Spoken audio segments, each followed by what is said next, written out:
ปูนแข็งแรงกินข้าวลำกินน้ำลุงเนอะอย่าเจ็บอย่าไข้อย่าจนปราศจากทุกโศกโรคภัยขอเจ็บไปหือมาไก่ขอไข่จะไปหือมากายอยู่กัมจูปูจาวรพุทธศาสนาของเขาไปยังยืนนานเนอะขอปิ้นกำลังใจให้กับปอออกสถาที่เปิ้นเจ็บไข้ได้พยาธิเนาะเดินเหินไปไหนบ้าใดติดต่างติดเต้งก็ดีก็เอาวิทยุปิ้นกูปิ้นกีมฟังกันไปทำจิตใจปราศจากความโศกเศร้าเงามองเนาะเข้าถึงธรรมเด้อเนาะตอนนี้ไปตัวลุงก็จะไปต่างสถานีวิทยุไอ้กันเนอะก็เปิ้นหับสัญญาณอยู่เก่าสถานีโดยการเจ้านี้เนาะก็สถานีวิทยุขึ้นเพื่อการศึกษาศาสนาและวัฒนธรรมของวัดฝายหินตำบลสุเตปอำเภอเมืองเชียงใหม่ FM 104.50 เมกะเฮิรตซ์เนาะโดยเมตตาบารมีธรรมอาจารย์พระครูสามุวิสุวัฒน์วรกิจโจได้ลิงก์สัญญาณไปสถานีวิทยุคณะสงฆ์อำเภอฝางตั้งอยู่ที่วัดพระบาทอุดมนำบ่อเศร้าวาสำนักวิปัสสนา FM 100.25 เมกะเฮิรตซ์โดยเมตตาบารมีธรรมในพระเดชพระคุณหลวงปอพระครูสุจิตานุรักษ์ด็อกเตอร์เจ้าคณะอำเภอฝางแล้วก็ขอบคุณตุปีเจริญโชติธรรมโมเจ้าอาวาสวัดสันโค้งนะอำเภอแม่อายตุปีอมรเทพอุปสันโตตุปีโจเนาะลิงสัญญาณไปแล้วฟังกันถึง3อำเภอด้วยกัน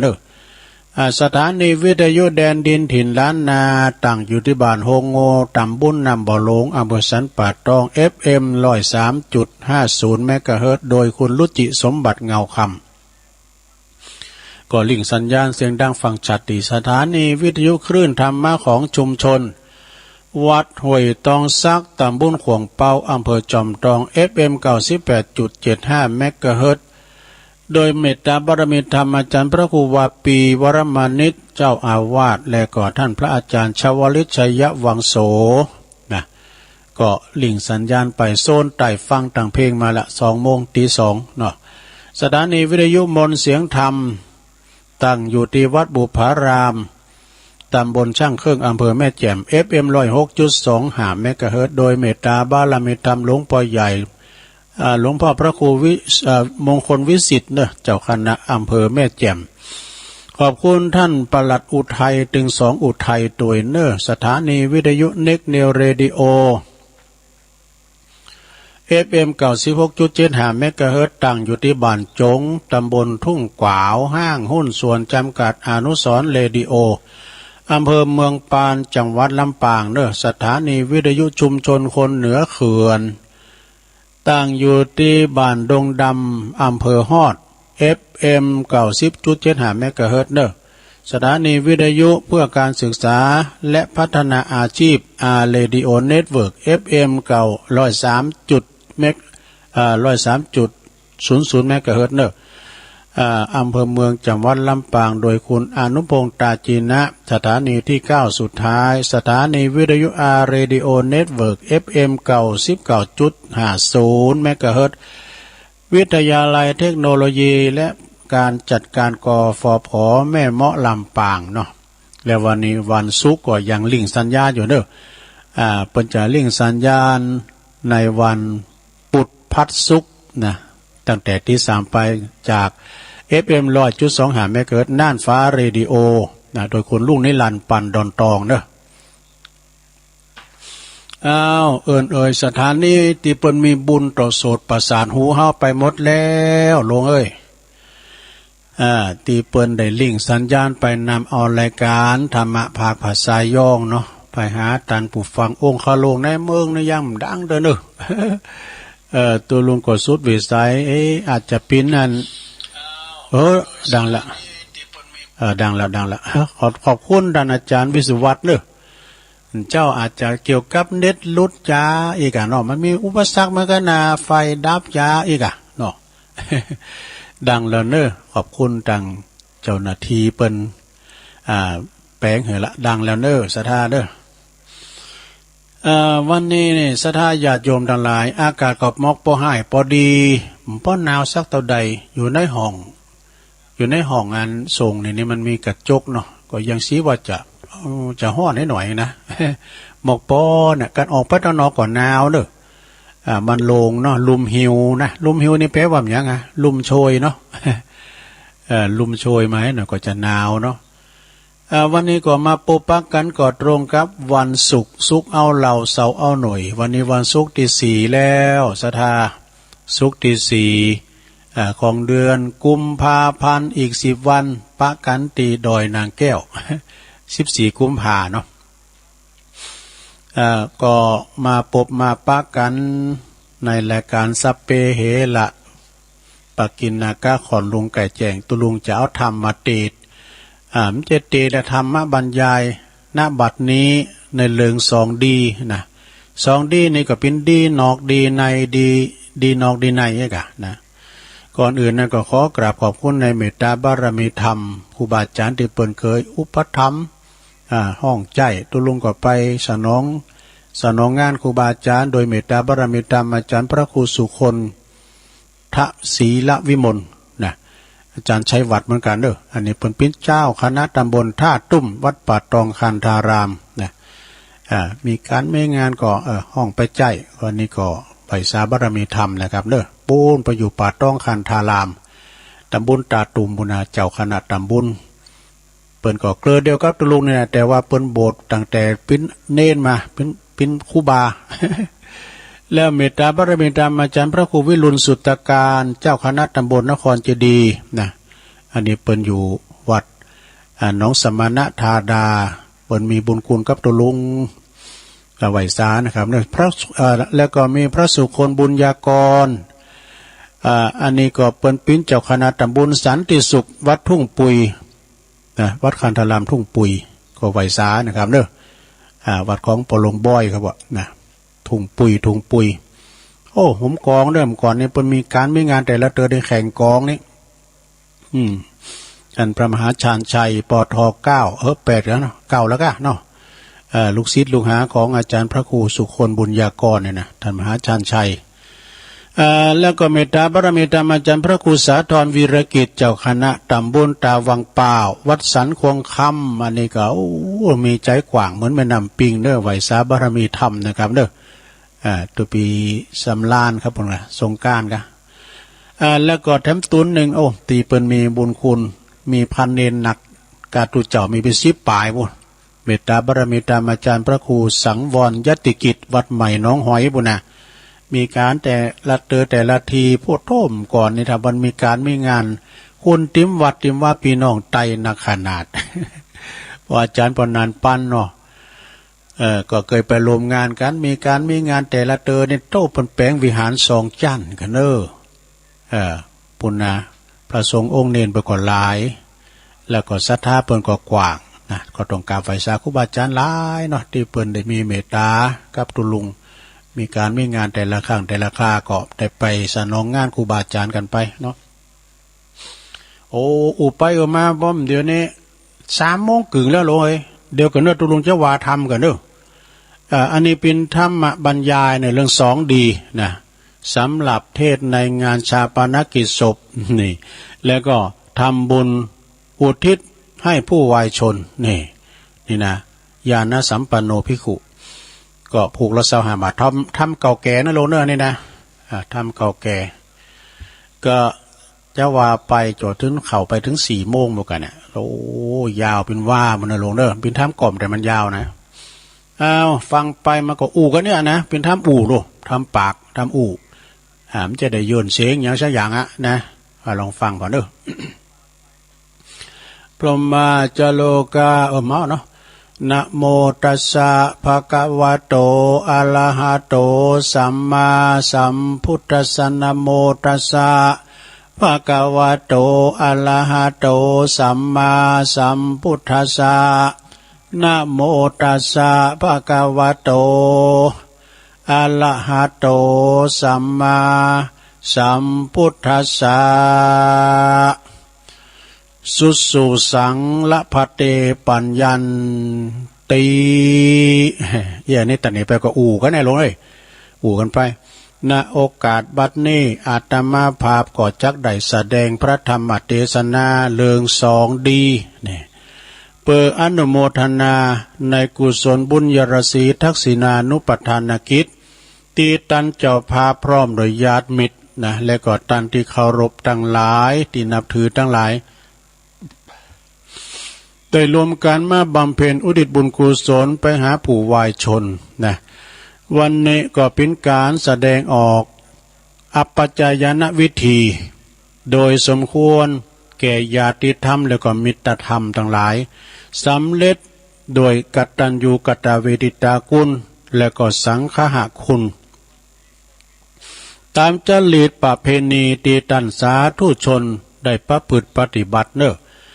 ก็เป็นจริยาวัดสืบต่อกันมาเนาะลำดับจากนี้นะก็จะได้แสดงเรื่องสองดีเนี่ยสองดีนี่ท่านทั้งหลายจุงได้ตั้งใจสดับหลับฟังดังภาษิตเบื้องต้นนั้นเปิ้นเขียนไว้ว่าสุสูสังละพะเตปัญญังดังนี้แปลความว่าผู้ตั้งใจฟังก็ฟังพระธรรมเทศนายอมก็จักได้ปัญญาเนอะมีอานิสงส์อยู่5อย่างนะรู้สะตีตุลุงจังวานะมีในธรรมแล้วมีอานิสงส์อยู่5ประการคือผู้ฟังได้ฟังแล้วก็สิ่งที่ยังบ่เคยได้ฟังก็จะได้ฟังมาอันนี้หนึ่งแล้วนะไม่ได้ฟังมาก่อนก็ได้ฟังเนาะแล้วสิ่งที่ได้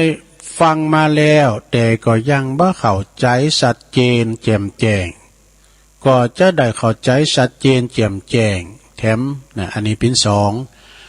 แล้วก็จะบรรเทาความสงสัยเสียได้เคลือบแคลงในจิตในใจให้ได้หายไปอันนี้เป็นสามจะทำให้ความคิดความอ่านบ่ถูกต้องลองลายกันนั้นให้ได้ถูกต้องลองลายกันอันนี้เป็นสี่นะ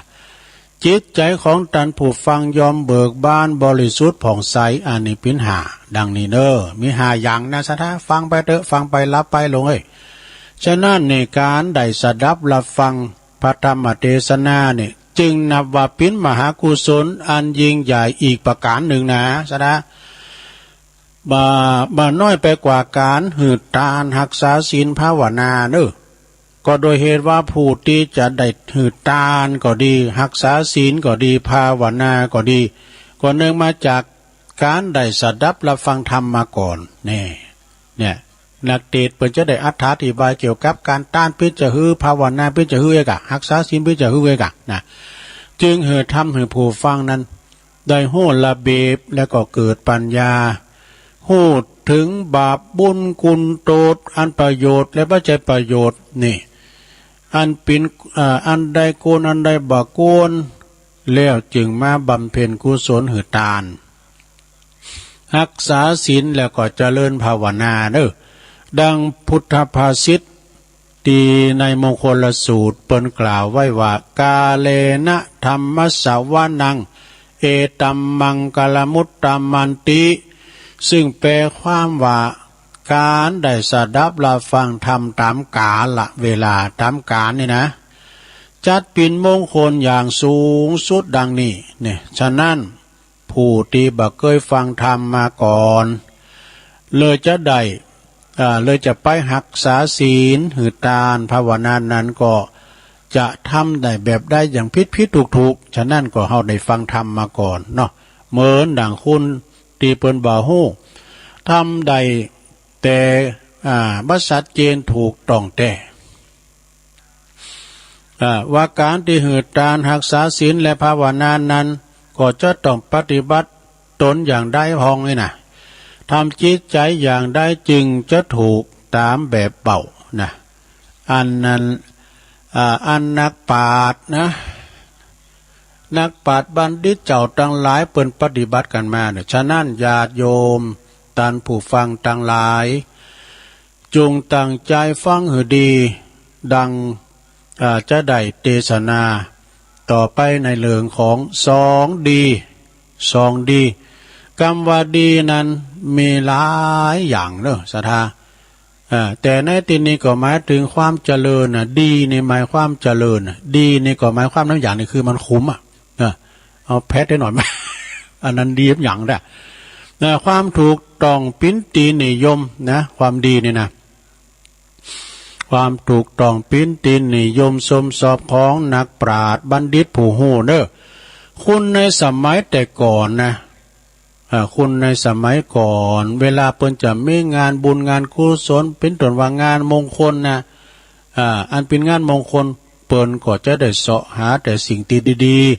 ๆอันเป็นมงคลเช่นการขืนเฮินใหม่โบสถ์พระเปกตุขินแขกแต่งงานได้รับยศรับท้ายศศักดิ์หรือว่าได้รับหน้าที่การงานใหม่ย้ายไปอยู่ที่ตำแหน่งใหม่เปิดร้านใหม่และก็อื่นๆในพื้นต้นน่ะเขาก็จะมักจะแสวงหาสิ่งที่ดีๆอันเป็นมงคลเช่นว่าการการจาเนี่ยก็ที่สิ่งที่เป็นมงคลที่อันดีๆเนอะห้ามไปกรรมที่มันแบบเป็นมงคลอัปมงคลเนี่ยเปิ้นบ่กันเปิ้นคืนเฮิรนใหม่เนี่ยมาหายโง่ไม่ไปถูกอย่างนี้มันได้เปิ้นไปงานศพไก่หัวคะมันแม่นหอมมันเนาะเปิ้นกำลังคืนเฮิรนใหม่เนี่ยอันป่าต้นนั้นอยู่ห้องยาบ่ได้มันได้50ผมไม่ว่ามาอยู่เนาะหรือว่าบางแห่งบางบ้านบางตีนะเฉพาะถิ่นนี่เปิ้นจะคืนเฮิรนใหม่ก็ดีเปิ้นจะดีโง่ดีควายเป็นโฮงนี่น่ะโอ้แปลงเด้อเปิ้นจะมัดห้อยวะหรือว่าดีเป็ดดีไก่แขวนไว้ตีต่างเตียวต่างคุณเตียวผ่านไปผ่านมาเนี่ย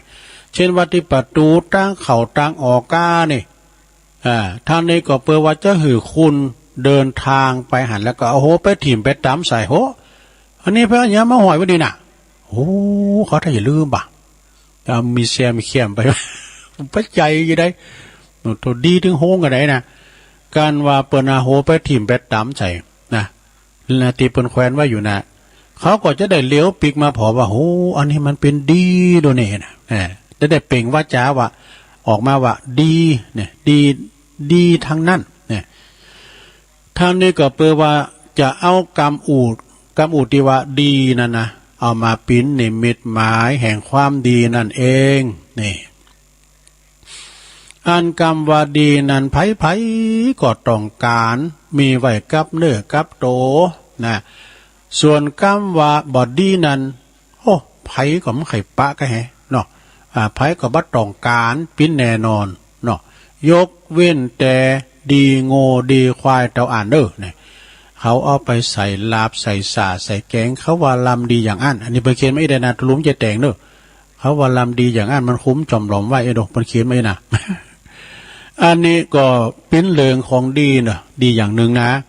ที่นี่จักกล่าวถึงดีของคุณนะดีของคุณเฮาเนี่ยก็หมายถึงคุณงามความดีนั่นเองคุณงามความดีอันว่ามนุษย์คุณเฮาเนี่ยที่มีรูปร่างหน้าตาดีผิวพรรณวรรณะก็ดีโอ้เดี๋ยวกันนะสุมาเถอะเป็นเลนถูกน้ำโขดขอมไว้น่ะน้ำอันเอาไว้กินล่องคอไอ้กะมีรูปร่างหน้าตาผิวพรรณดีแตกต่างกันนะพองก็มีรูปสูงใหญ่พองก็มีรูปร่างต่ำตีนี่ตัวเต็มเนี่ยแชมพองก็มีวรรณะขาวแชมพองก็มีวรรณะดำเนี่ยแชมพองก็มีรูปร่างสง่างามเนี่ยแชมพองก็มีรูปร่างบอดี้บ่งามดูพางไล่อันนี้เป็นแต่เรื่องของรูปธรรมเนี่ยนามธรรมคุณเฮาถึงแม้ว่าจะเป็นคนรูปงามปานใดก็แล้วแต่เนอะ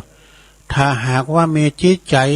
แล้วก็มีกิริยามารยาทบอดี้บ่งามนะโอ้ยมาดึงงามไปดึงลงอ่ะคุณจะหล่อจะงามจะสวยป้านใดก็ตามถ้าว่าเจ็บนะปวดตัวอย่างผ้าบักเล็กในไผ่มเข่าไก่ แต่คุณที่บอดี้บ่งามในบทดูพางไล่แต่โมนจ้าหวานเนี่ยเนาะเนี่ยนะก็มีก็บ่มีสมมติว่ามารยาทบอดี้บ่งามเร็วซ้ำนี่ก็บ่มีไผกล่าวว่าเป็นคนดีใดนะดังนั้นกรรมกล่าวไว้มีกรรมกล่าวไว้ว่าคุณจะงามเปล่งฟ้า ก็ยังบ่เตาตาไม่แห้งอันเดียวบ่ได้ดูตาไม่แห้งนี่นะมันเป็นจะได้ว่าตาไม่แห้งนั่นน่ะก็หมายถึงว่าหมายความว่าคุณดีเฮาคุณว่าคุณเฮาเนี่ยนะถึงว่าจะงามดังหยาดฟ้ามาดินก็ตามเด้อว่าแต่ถ้าว่าเป็นคุณบอดีนะมีความประพฤติชั่วก็แล้วแต่เถอะนะก็ยังสู่อันตาไม่แห้งๆอันเดียวบ่ได้ โอ้เพราะว่าตาไม่แห้งนั่นนะเปิ้นนำมาใช้ประโยชน์ได้หลายอย่างเช่นแป้งปิ้นก๊อกยาสูบหรือว่ามูยาก็ได้โอ้แต่กันเนาะตาไม้นี่แม่เนาะเปิ้นนั้นมันเป็นตาไม้หกไม้สีสุกเนี่ยก็ไม้สีสุกเนี่ยหลงนะเปิ้นจะบล็อกออติตามันแล้วก็เปิ้นมาจีหูนี่แล้วก็จีหูแล้วก็เอาแป้งก๊อกมูยาแม่หลวงฮู้จักกับก๊อกมูยาอย่างป๊อปอายอะกะอย่างป๊อปอายฮะเด้อ ปางที่สุดแล้วก็เอาใจแป้งโหลแป้งไฟจ่อไฟคือเผาแถมก็ต้วยก็ได้นี่ตาไม่แห้งนี่นะอันว่าคุณเฮานั้นถึงจะมีรูปร่างหน้าตาจะงามปานได้ก็ดีหรือว่าบ่งามก็ตามเถอะนะก็บ่สำคัญต่อใดนักบ่สำคัญต่อใดนักเพราะว่าเฮาบ่ได้แต่งแปลงหือมันมาคือมันเกิดมาอย่างนั้นเองนะในทางพุทธศาสนาเปิ้นกล่าวไว้ว่าเป็นกรรมของไผมันนี่เป็นกรรมของไผมันคุณเกิดมางามกว่าตามบ่งามกว่าตามคือในอดีตชาติเคยเป็นอย่างคือพองนี่นะการไผไข่งามก็เปิ้นว่าไผไข่งามก็รักษาศีลนี่กันเนาะไผไข่ล้ำไข่รวยก็คือตานเนี่ยไผไข่มีพยาปัญญาก็ภาวนาเนี่ยเจริญเมตตาภาวนาอันว่าอันจักนำมาหือเฮาเกิดมาได้ในรูปร่างลักษณะงามบางงามนั่นก็แล้วแต่ที่เฮาทำไว้ในอดีตชาตินะบางคนก็เกิดมาทุพพลภาพเนี่ยนะบ่ครบองค์กะแต่ที่สำคัญนั้นอยู่ที่คุณงามความดีต่างหากเด้อคุณงามความดีฉะนั้นคุณเฮานั้นที่จะดีหรือชั่วนั้นก็อยู่ที่ความประพฤติปฏิบัติการกระทำตนเองหือดีหรือชั่วทั้งภายนอกแล้วก็ภายในคนจะดีจะงามก็ต้องดีทั้งภายในแล้วก็ภายนอกเด้อดีตึงนอกตึงในนะศรัทธาเด้อบางคนนั้นก็ดีเฉพาะภายนอกเด้มีรูปร่างผิวพรรณวรรณะก็งามหน้าตาเป็นดีเป็นงามอู่โมนจ้าหวานแต่ภายในจิตใจนั้นเนี่ยก็เลวทรามต่ำช้าอีหว่ามีจิตใจดำบดีมักบาปมักกระทำบาปเลอหลาย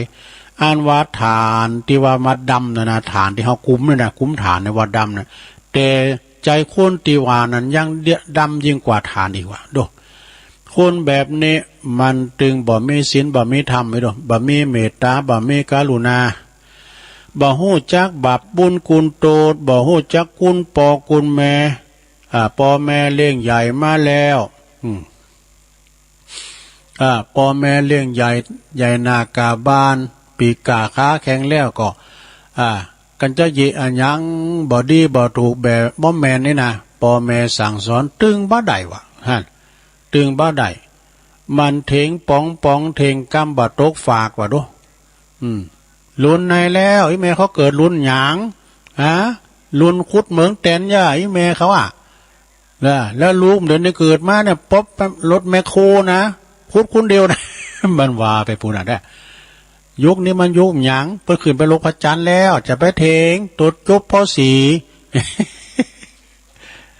เถงปองโลกคุณแบบนี้เรียกว่าคุณอกตัญญูเนี่ยดีไปนอกไปในบ่ดีเนอะแล้วก็อีกแถมอย่างหนึ่งเรียกว่าคุณหน้าไหวหลังหลอกอันนั้นหน้าไหวหลังหลอกคุณแบบนี้มันมักจะอู่โมนจ้าหวานกันว่ามันขดายยังกำเฮาไว้นะมันแต่งมาต่อนอนเนาะนะจักอันที่จักเป็นประโยชน์แก่ตัวมันแล้วนะมันตึงมาอู่จาดีแล้วนะการว่ามันได้ยังเข้าไปแล้วหายแซบหายซอยหายแซบหายซอยคุณอย่าเนเปิลเลยว่าคุณดีกับไปนอกเด้อดีกับไปนอกไปในนั้นบอดีนะบอดีไปในคุณเฮาเนี่ยมันมีหลายอย่างนะ มีหลายอย่างพองก็อู่สัวกาสะหาวเนอะอู่แข็งกระด่างอู่แบบบ่มีหางเสงอู่ห้วนสั้นเนี่ยว่าจะคือน่ะมันอู่กล่อมนะกะมักจะอู่ในสิ่งที่บ่ดีบ่มีแต่จริงบางคนก็อู่มุสาจุหลอกอู่ปิ่นป่อนไปมาตอนหน้าก็ว่าอย่างหนึ่งรับหลังก็ว่าอย่างหนึ่งคุณแบบนี้เป็นเรียกว่าคุณหน้าไหวหลังหลอกนะบางคนก็บางคนก็มักอวดมังอวดมีว่ะดูอวดมังอวดมีมันจึงมีดูคุณอวดลูกอวดหลานน่ะเนี่ยเดี๋ยวนี้มันเห็นไปเรื่องปูนแฮมก้ามันก็ต้องเข้าปริญญาแล้วนะอย่าบางพองก็อวดมังอวดมีอวดดีอวดเก่งอวดกาเนี่ย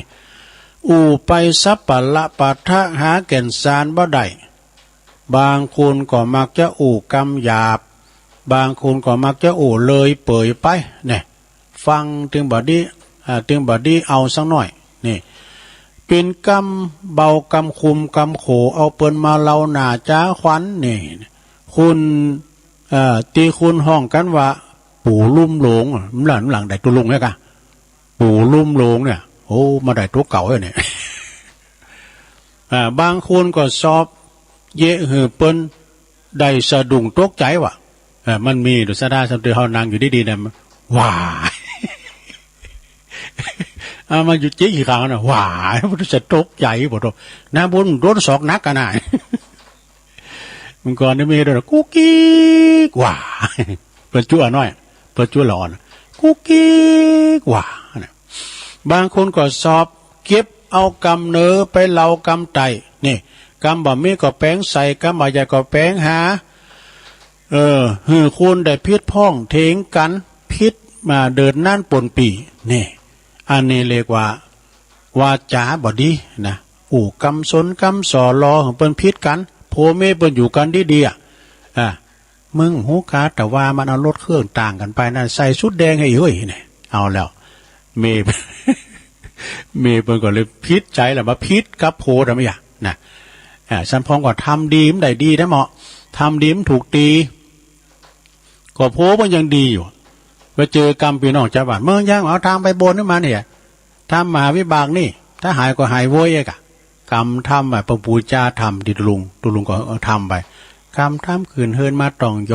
องโพไปก็ถามกันเนาะมึงเอายามาหานี่คำก็ทำมาบนขึ้นสู่นะกะทำมายัง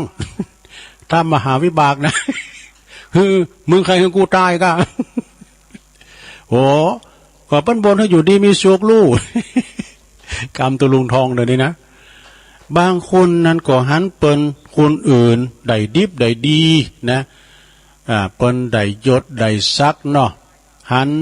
เปิ้นลำเปิ้นรวยถูกหวยรวยแซ่ขึ้นมานะหันเปิ้นมีโจกมีลาภไอ้น่ะก็มีจิตใจอิสาคอยโยนเปิ้นแถมแล้วนี่อิสาลิษยาเปิ้นแล้วหันเปิ้นดีเลิศโตมันตึงบ่อยู่บ่เป็นสุขเนอะย้อนยังย้อนว่ามันมีจิตใจเลวทรามต่ำซ่านั่นเองนะตันศรัทธาสาธุชนตันผู้ฟังทั้งหลายยังมีคนแถมจำปวกหนึ่งตีเป็นคุณใหญ่คุณโตเนาะมียศถาบรรดาศักดิ์เป็นผู้นำก็ดีแต่ว่ามีจิตใจบ่ค่อยดีมักชอบเอาอำนาจส่วนตัวของตนไปข่มเหงเตงเต็กนะไปรังแกผู้น้อยที่ด้อยศักดิ์ศรีกว่าตนได้รับความเดือดร้อนเนอะทั้งนี้ก็เปลว่าอยากจะได้มาซึ่งประโยชน์ของตัวนี่ไปคนพวกนี้เปลว่าดูผิวเผินว่าจะเป็นคนดีก้าเนี่ยแต่ว่าพอย่ำเข้าไปทั้งหน่อยหนึ่งเป็นว่าจิตใจในจิตในใจแล้วก็จะรู้ว่าเป็นคนดีแต่ไปนอกเนอะไปในบ่ดีเรียกว่าคนนอกเรียกว่าดีนอกบ่ดีในนะศรัทธาสาธุชนญาติโยมตันผู้ฟังทั้งหลายได้ฟังเรื่องราวของคนดีคุณนั้นคุณดีตั้งนอกแหละเนาะบ่ดีในพอสมควรละนะความจริงนี่คนดีแต่ไปนอกเนี่ยมีทั้งหลายอย่างอยู่นะมีทั้งหนักอยู่แหละแต่ตอนนี้จะ ถึงดีในแน่คนดีตั้งไปในต่อไปเนอะเจ้าดีนอกเนาะอันนี้ดีตั้งในพิจารณาอันว่าคนดีนั้นก็เปิ้นสังวาสไว้เป็น3อย่างเด้อคือคนติดีมีกายดีเนี่ยมีกายดีนะวาจาดีแล้วก็มีน้ำใจดีนี่อธิบายว่ากายดีนั้นคือถ้าเฮาจะดูผิวเผินโอ้ก็บ่ดีบ่งามแบบเจ้าโลกดูกันนะแต่เปิ้นมีดีอยู่มีความประพฤติดีมีกิริยามารยาทดีสุภาพเรียบร้อยเนาะเวลาจะจะจ้าอันยังออกไปแล้วนั้นก็มีสติสัมปชัญญะคือเกิดก่อนที่จะออกไปนะสิ่งได้ไปก็มีความเป็นความจริงบ่มูสาจุหลอกนะบ่อุติเตนนินตาไผผู้ใดคนใดเวลาจะอันยังออกไปเนี่ยเปิ้นว่าเวลาก็บ่ดังเกินไปว่ะนะเอาหมกปอเนี่ยเนาะบ่ดังเกินไปแล้วก็บ่ก่อยเกินไปแล้วจะไปรู้เพิ่นออกไปก็โดยกรรมสุภาพเรียบร้อยนะอ่อนหวานบ่โหกหักโวกวากว่ะบ่อกอันโวกวากโหกหักอย่างนี้นะบ่แย่งกันบ่รู้กันนั่นเองแล้วก็ฟังผู้อื่นตามสมควรไปรู้เปิ้นนะคือมีระเบียบในการจังหวะการ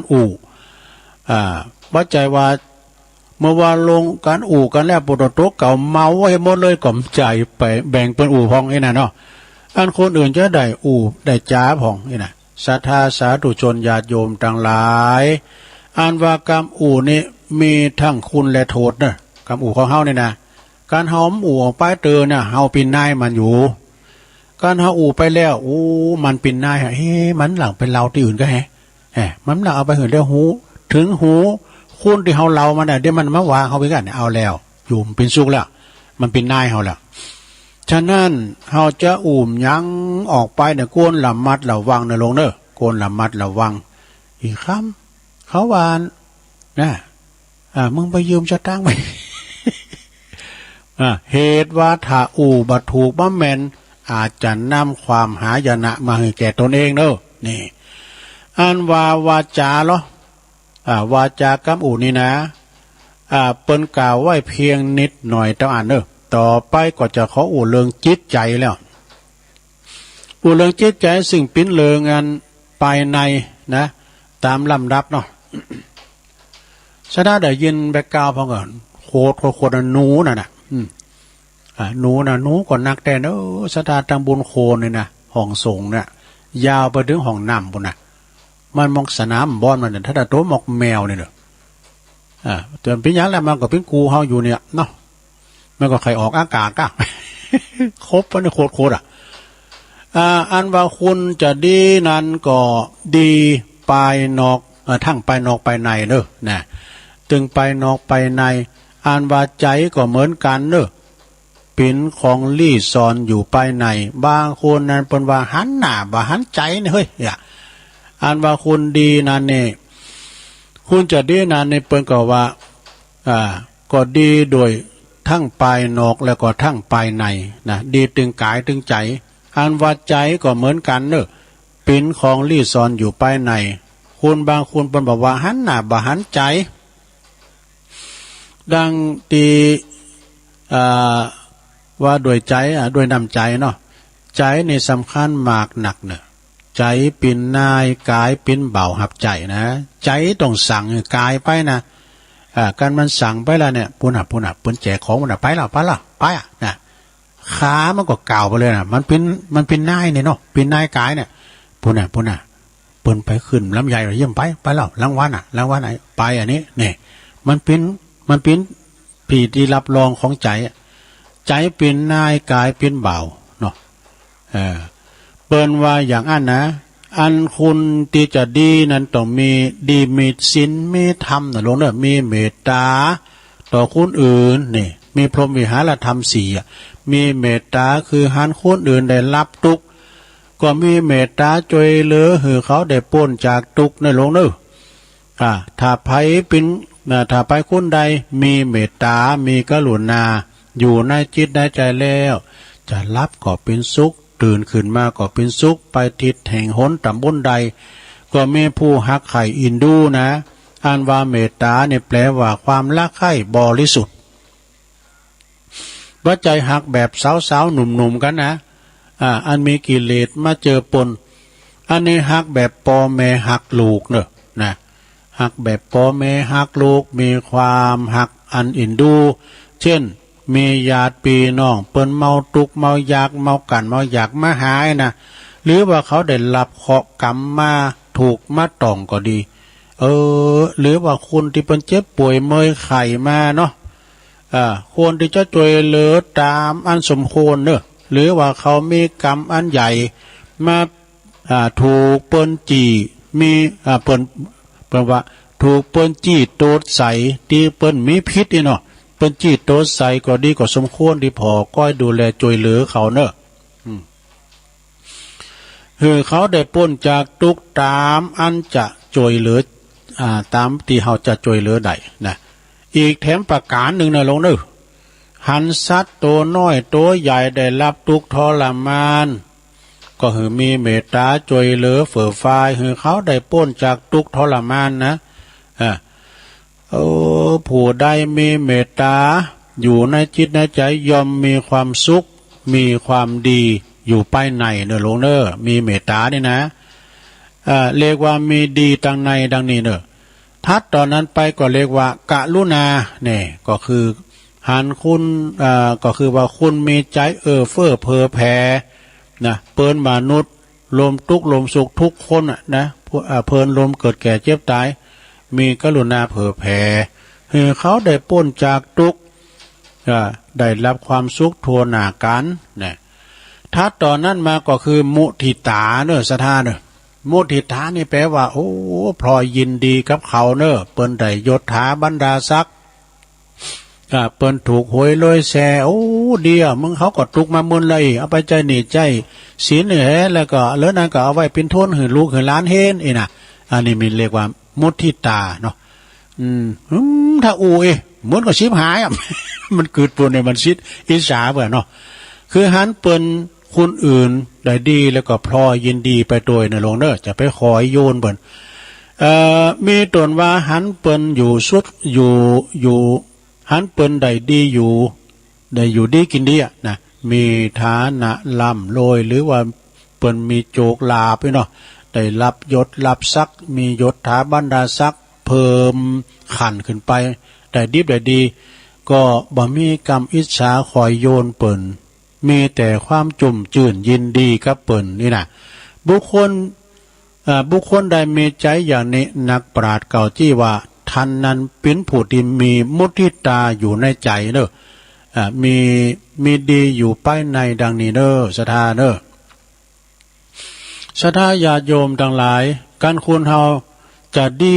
นอกดีในนั่นนะก็จะต้องเป็นคนที่มีศีลมีธรรมมีเมตตามีความกรุณามีมุทิตาอยู่ในใจมีความประพฤติดีมีกิริยามารยาทดีมีวาจาดีจึงจะได้ชื่อว่าดีตึงตังนอกดีตึงตังในเนอะศรัทธาสาธุชนญาติโยมทั้งหลายได้ฟังเรื่องราวของคุณดีตึงนอกดีตึงในมาพอสมควรแล้วนะแล้วท่านจะเป็นคนดีแบบไหนนะ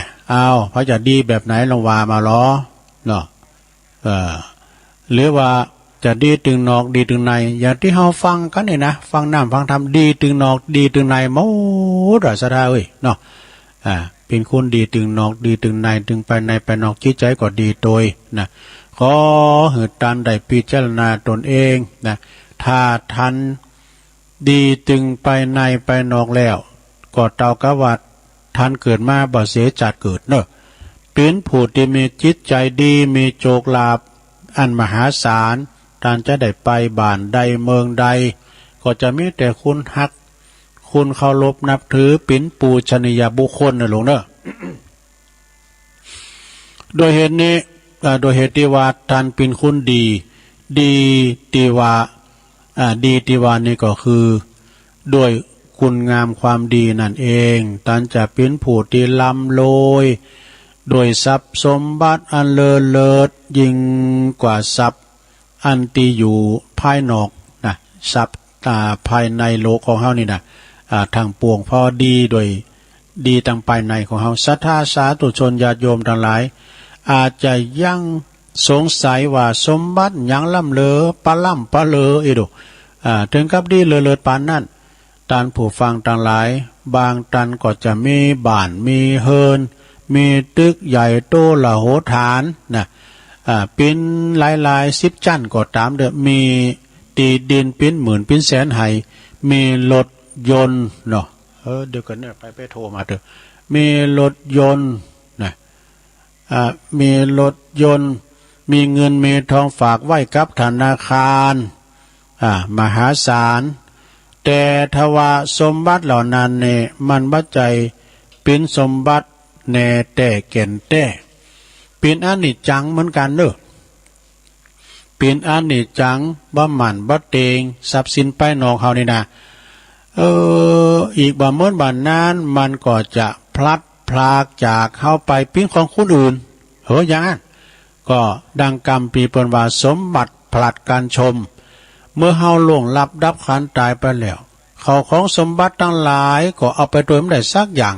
ก็จะหันว่าในสมัยก่อนเนี่ยเปิ้นเวลาคุณตายนะญาติพี่น้องลูกหลานเนี่ยเปิ้นก็จะเอาสตังค์ยัดเข้าที่ปากหั่นว่านะเอายัดเข้าที่ปากผู้ตายท่านนี้ก็เปิ้นว่าคือคนตายนั่นน่ะเอาไปจ่ายมื้อซื้อกินเอาสมบัติเงินคำเนี่ยติดตัวไปสู่ปรโลกหน้าเด้อนะ อย่างนั้นพระครูยังเปิ้นมาติดนะพ่อแม่เปิ้นข้างโหไม่มือเขาหุมแล้วเนาะเปิ้นตายแล้วนี่เอาสตางค์มาใส่มือวะน่ะแม่โอ้ย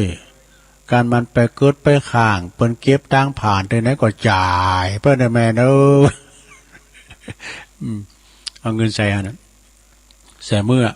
มันก็ให้แม่อ๊อกอะไรจิตออกจากลางปวดฟ้าออกมาจนเว้ยว่ะ กูเปิ้นหมดแต่ก็แต่ว่าคุณในสมัยนี้ยังอาจจะอยู่หรือยังนะก็บ่ฮู้เนาะศรัทธาเนาะคือว่าเฮาเอาสมบัติติดตัวไปสู่ปรโลกไปบ่ได้นะแต่ยังมีอยู่ในสมัยบัดเดี๋ยวนี้ยังมีเป็นบางตีเฉพาะถิ่นเนอะอันว่าคุณตายไปแล้วเนี่ยเอาสตางค์ใส่ปากจอมปากไปนาขอเห็นตันหลายจงพิจารณาเอาเตอพระพุทธเจ้าของเฮาเปิ้นได้ตรัสรู้แล้วก็จึงสั่งสอนเวนยสัตว์สั่งสอนคุณทั้งหลายว่าทำดีก็จักได้ดีทำชั่วก็จักได้ชั่วดังนี้ท่านยังได้อุปมาไว้ว่าดังคุณเฮาหวานเข้าลงดินแล้วนะเมื่อว่างอกเงยขึ้นมาแล้วจะกลับกลายเป็นเต่าเป็นแตงไปอย่างอันบ่ได้ก็ปิ้นต้นเข่าดังเดิมนี่เนาะท่านอุปมาไว้อย่างนี้นะเป็นคำที่ยอมได้ดีผลดีอย่างทำชั่วก็ยอมจะได้รับผลชั่วดังนี้นะอันว่าทรัพย์อันประเสริฐที่จะได้ติดตัวเข้าไปโลกไปหน้านั้นก็คือคุณงามความดีนะลงเนอะคุณงามได้แก่คุณงามความดีก็คือบุญกุศลที่เฮาได้ทำไว้ดังศรัทธาญาติโยมที่เคยได้ประพฤติปฏิบัติกันมาเนาะอ่านว่าความดีนิทาว่าผู้ใดได้สั่งสมไว้กับโตนะก็จะเป็นมงคลแก่ชีวิตตลอดทั้งจัดนี้และจัดหน้าเด้อคือในจัดนี้ก็คือจะป้าเฮานะมีความสุขความเจริญนะในโลกนี้นะแม้นว่าได้รับตาลาโลกนี่ก็ยอมไปสู่สุขติสัมปรายภพจะมีความสุขเนาะดังพุทธภาษิตที่เป็นกล่าวรับรองไว้ว่าสุขโขปุญญสะอุจจโยเป็นแปลความว่าการสั่งสมบุญยอมนำความสุขมาให้เฮาดังนี้เนอะอันว่าการสั่งสมบุญนั่นก็มีอาทิว่าการบริจาคหือทานรักษาศีลทำจิตใจให้สะอาดบริสุทธิ์เอกะลงมีเมตตากรุณามุทิตา เช่นดังว่าเนี่ยตันอีปออีเมเขาได้ฟังธรรมเนี่ยเปิดว่าก็ทำจิตใจผ่องใสเนาะได้ชื่อว่าเป็นความที่ว่าได้ฟังนำฟังธรรมเพิ่นทำบุญอุทิศบุญกุศลก็ได้ชื่อว่าเป็นกตัญญูกตเวทิตาธรรมดังองค์พระสัมมาสัมพุทธเจ้าเพิ่นได้ทรงตรัสไว้เป็นคาถาว่าอัฏฐาสิเมอากาสิเมวะยาติมิตาสคาจาเมเปตานังทัจจาปุเปกตามนุสาลังดังนี้ซึ่งเปิ้นแปลความว่าเมื่อบุคคลได้โหนกึดหาผูดตีเปิ้นหลงลับดับขันไปแล้วว่าผูดนั้นเกยปิ้นปอเฮาก็ดีปิ้นแม่ก็ดีปิ้นโผปิ้นแม่ปิ้นลูกหลานตานเต่าก็ดีปิ้นญาติพี่น้องปิ้นครูบาอาจารย์ปิ้นมิตรแก้วสหายคำผูดตีมีพระคุณแก่เฮาก็ควรที่จะพึ่งตอบแทนบุญคุณของตันเนอะโดยการทำบุญทักษิณานุปทานหือเปิ้นดังนี้นะเพราะว่ามีวิธีเดียวที่จะนำผลประโยชน์หือผู้ที่เปิ้นลงรับดับขันไปได้นั่นนะแม่นว่าเฮาจะพึ่งเอาทรัพย์สินเงินทองของมีกานำไปหือแก่ผู้ที่เปิ้นตายไปแล้วคนนั้นเปิ้นก็เอาไปโดยบ่ได้นอกจากว่าเฮาทำบุญกุศลไปหาได้ทำบุญไปหาโดยดีแล้วก็อุทิศบุญกุศลไปหาให้เขาดังนี้เด้อศรัทธาสาธุชนทั้งหลายได้ฟังพระธรรมเทศนาอันเป็นคำสอนขององค์พระสัมมาสัมพุทธเจ้าเลิงสองดีนะเลิงสองดีแล้วก็พอจะสรุปใจความได้ว่าคุณเฮาจะดีนั่นก็ต้องดีทั้งภายในทั้งภายนอกดีถึงสองอย่างนะดีภายในนั่นก็คือดีโดยความขวัญประพฤติ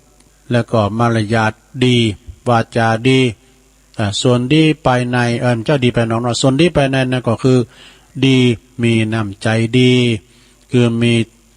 มีใจตั้งอยู่ในศีลในธรรมมารยาทบ่ประมาทละสาดังจี้แจงมาพอสมควรแก่กาลเวลามีน้ำลายอยู่นะก็ขอคุณพระรัตนตรัยคุณพระเกี่ยวเจ้าทั้งสามประการเนาะ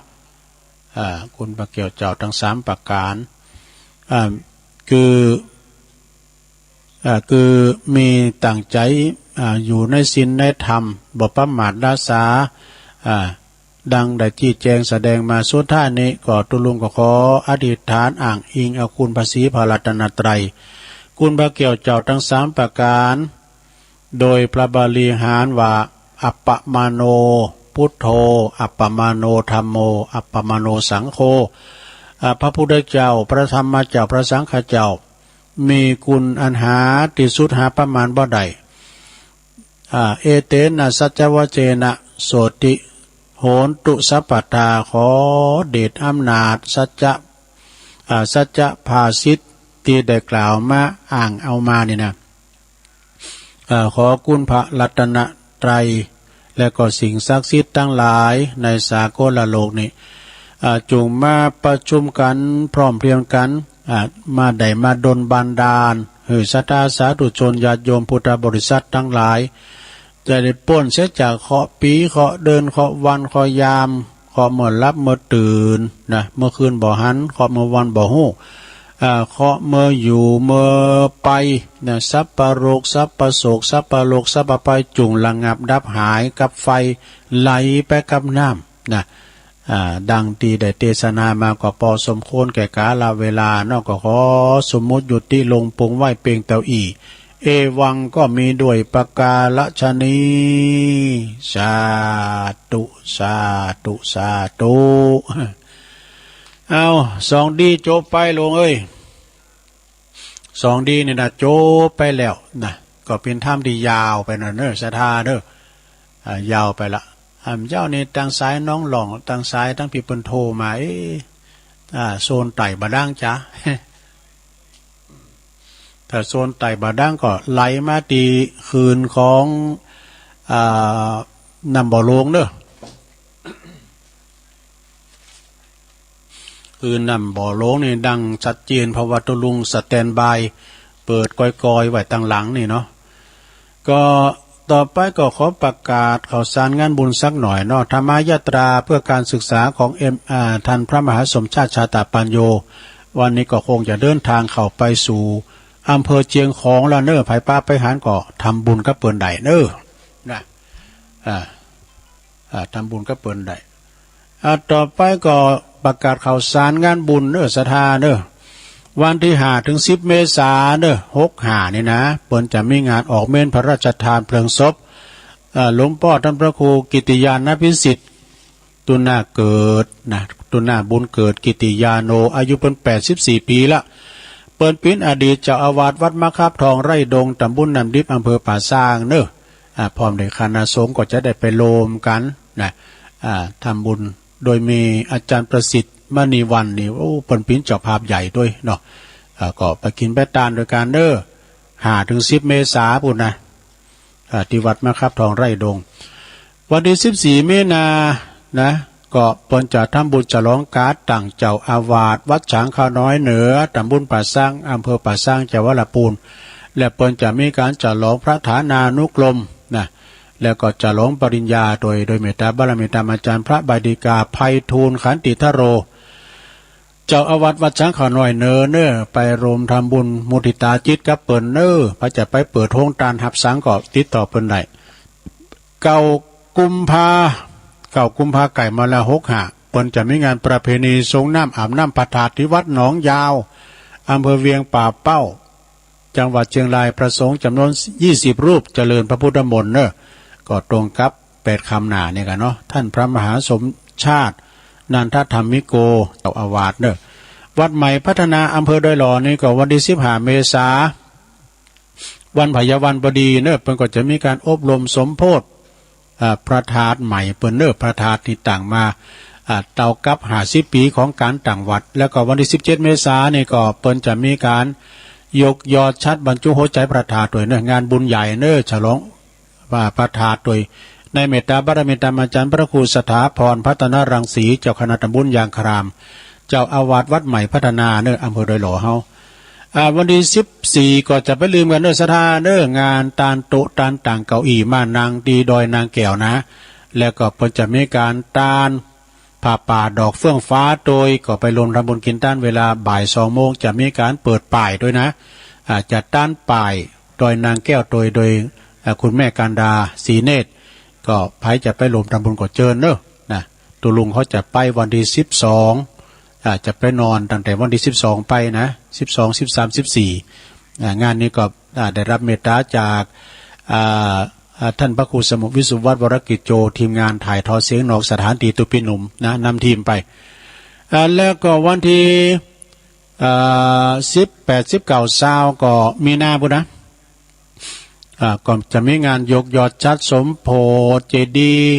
แล้วก็ตานเจดีย์ตานศาลาโอ้สิ่งก่อสร้างเสนาสนะตึงหมดนะทุกสิ่งทุกอย่างที่บนดอยนางแก้วมอนพระศรี2 เมืองเนี่ยก็จะมีการแห่โคตานแห่ผ้าห่มผ้าตาดโกนเข่าติบจ้า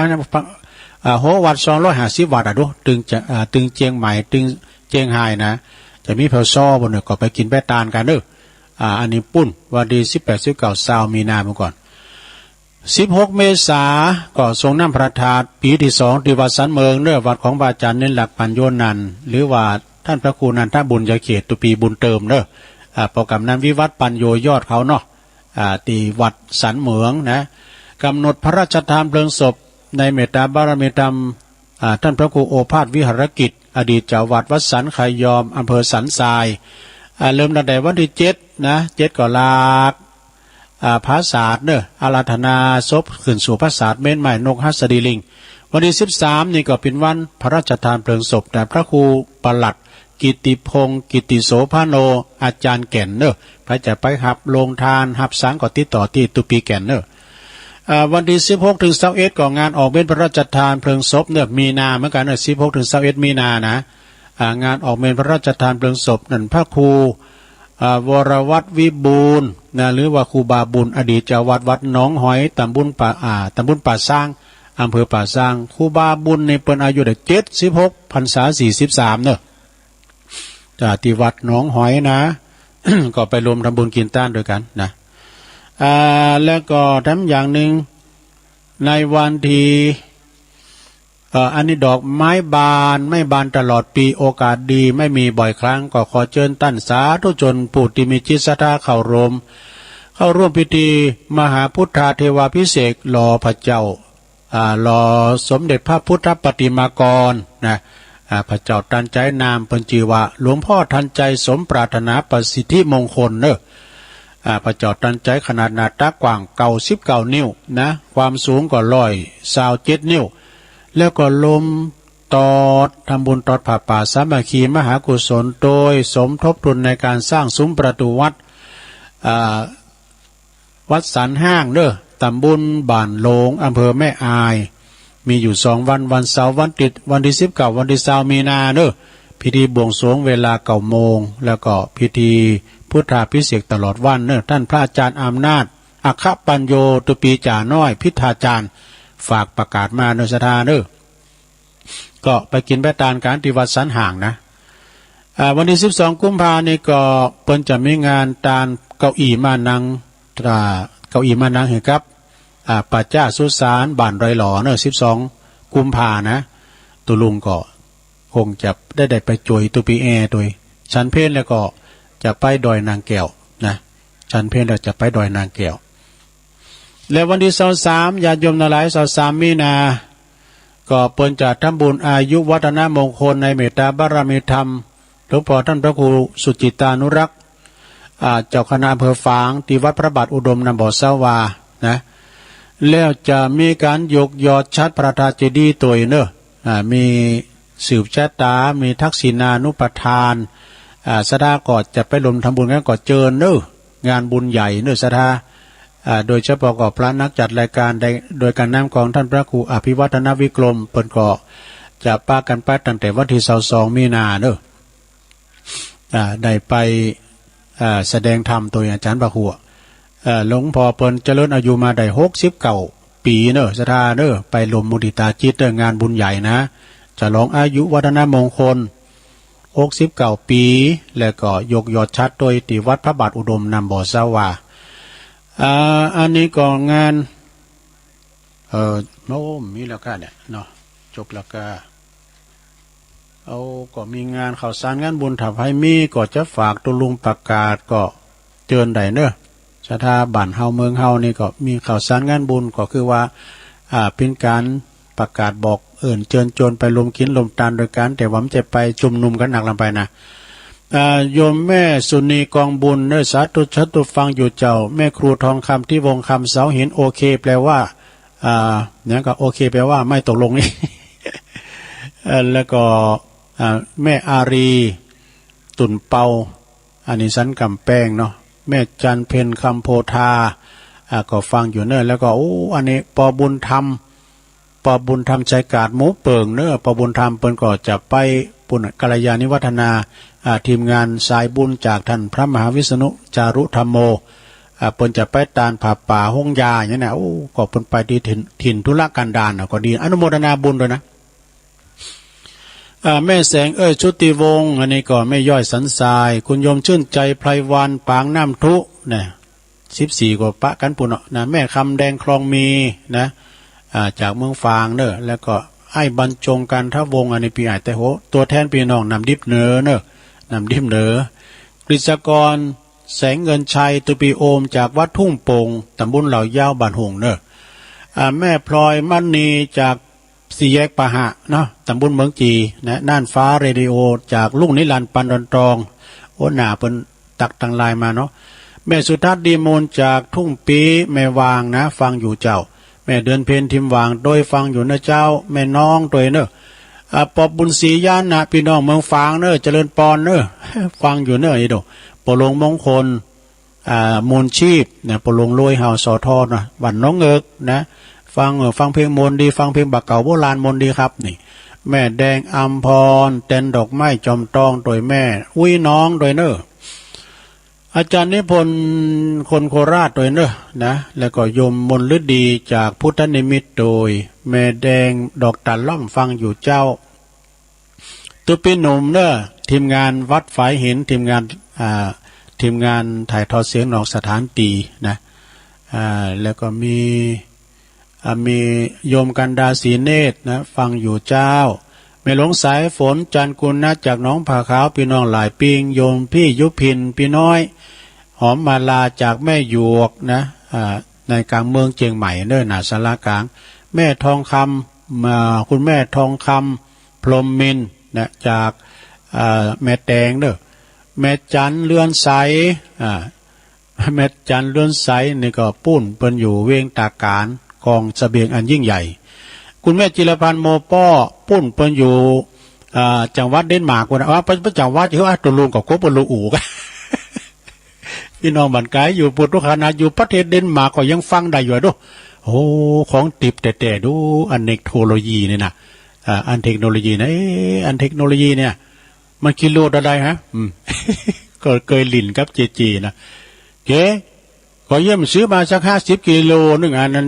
อันเทคโนโลยีเนี่ยเนาะอันเน็ตน่ะมันจะได้รับเลยเปิ้นบาจ่ายอย่าอ่านนะตู้ลุงบักเข้าจ่ายเขาก็แต่งหัวได้นะมันบาจ่ายอย่างตู้ลุงว่านะโยมแม่วันลาด้วยเนอะโอ้อันนี้เจระพีพันธ์เจริญปอนเนอะแล้วก็กลุ่มวิทยุคลื่น157ตัวเนอร์แล้วก็ปุญญธรรมโมแม่โป่งไหวสาเนอตุอุ้ยแล้วก็โอ้ปเล่งนรงค์กิติวงศ์ฟังอยู่ครับนี่นะปเล่งนรงค์ปูนอยู่เซนตุนมือเนาะเซนตุนมืออันนี้ก็ตักมาตังลายแต่ว่า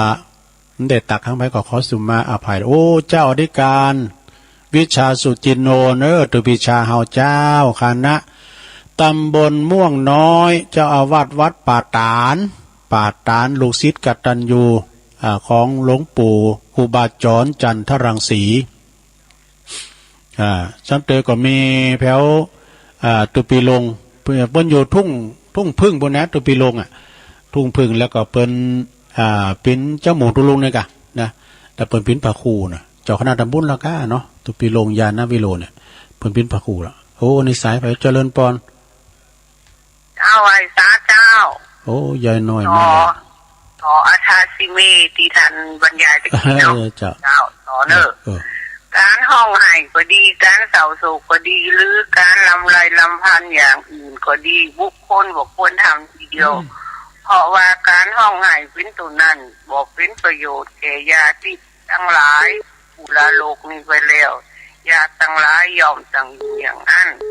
พอทักษิณานุปทานนี่แลอันทานใดแล้วปฏิฐานไว้ดีแล้วในสงฆ์ยอมสำเร็จประโยชน์คือผู้แก่ผู้ที่ละโลกนี้ไปแล้วตลอดกาลละนานตามฐานะนั้นญาติธรรมนั้นยอมท่านใดแสดงปรากฏแล้วแลบูชายิงทานก็ทำเรียกแก่ญาติทั้งหลายผู้ละโลกนี้ไปแล้วถามมาเลยเนาะคันลันจะพิคูนะนุปทินังกำลังแห่งพิสุทั้งหลายเชื่อว่าท่านเพิ่มให้แล้วด้วยตุเหปุญญังปสุตังอนัปปกันติบุญไม่น้อยท่านได้ผลขวายแล้วดังนี้เลยเจ้ากำยองวันละก้าวนะเจ้า